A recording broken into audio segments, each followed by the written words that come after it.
राजस्थान की राजनीति में राजनीतिक भूचाल के बाद अब ऊंट किस करवट बैठ रहा है, इसको जांचने के लिए इस वक्त मेरे साथ हैं नेता प्रतिपक्ष राजेंद्र राठौड़ साहब।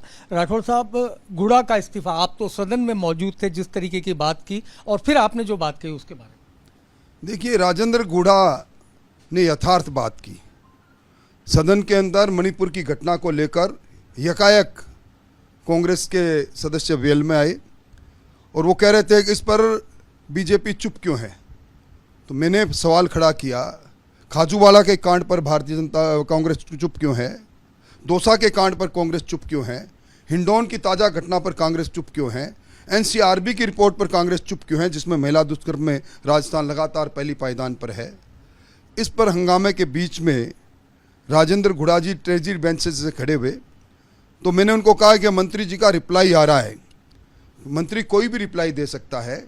संविधान के आर्टिकल 164(2) में सामूहिक नेतृत्व की बात है, जॉइंट रिस्पॉन्सिबिलिटी की बात है और उसके तहत सदन सत्ता पक्ष का कोई भी मंत्री सारे मंत्रिपरिषद की तरफ से जवाब दे सकता है। और उन्होंने मंत्रिपरिषद की तरफ से खड़े होकर कहा कि हमें अपने गिरेबा में झांक के देखना चाहिए, हमें स्वीकार करना चाहिए कि राजस्थान में महिला अत्याचार अत्यधिक बढ़े हैं। इस बात को लेकर मुख्यमंत्री जी ने उनको बर्खास्त किया। इसका मतलब गुड़ा जी ने जो बात कही वो तथ्यों के आधार पर है। एनसीआरबी की रिपोर्ट में कोई बदल नहीं सकता। लगातार तीसरी बार दुष्कर्म के मामले में प्रदेश 1 नंबर पर आए। हर सप्ताह एक ना एक जगह निर्भया कांड जैसा कांड आकार ले जाए, इससे बड़ी दुविधाजनक बात क्या हो सकती है। इस पर बर्खास्ती मैं समझता हूँ एक तरह से नगावर गुजरा है।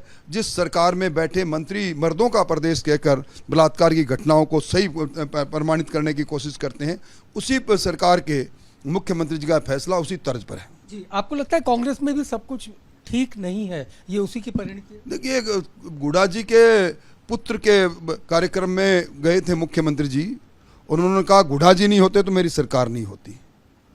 उन्होंने खुद उत्तम तरीके व्यक्तित्व के कारण से उनको मंत्रिमंडल में लिया और जब से सचिन पायलट जी ने जन संघर्ष यात्रा निकालकर कांग्रेस को अपनी सत्ता को ललकारा और गुड़ा जी ने उनके सुर के साथ सुर मिलाया, तब से गुड़ा जी मुख्यमंत्री जी के लिए विलेन हो गए और इसी कारण उनकी नजरें थी और धीरे धीरे और भी छटकेंगे जो समय बताएगा। आपको लगता है कांग्रेस में इस फैसले के बाद काफी कुछ बदलने वाला है चुनाव से पहले? ये तो इस कांग्रेस की आंतरिक राजनीति है, इस पर मैं कोई टिप्पणी करने का अधिकारी नहीं हूं, पर जो कुछ दिख रहा है वो दूर से दिख रहा है। कांग्रेस के अंदर चाल नहीं, कांग्रेस के अंदर भूचाल है।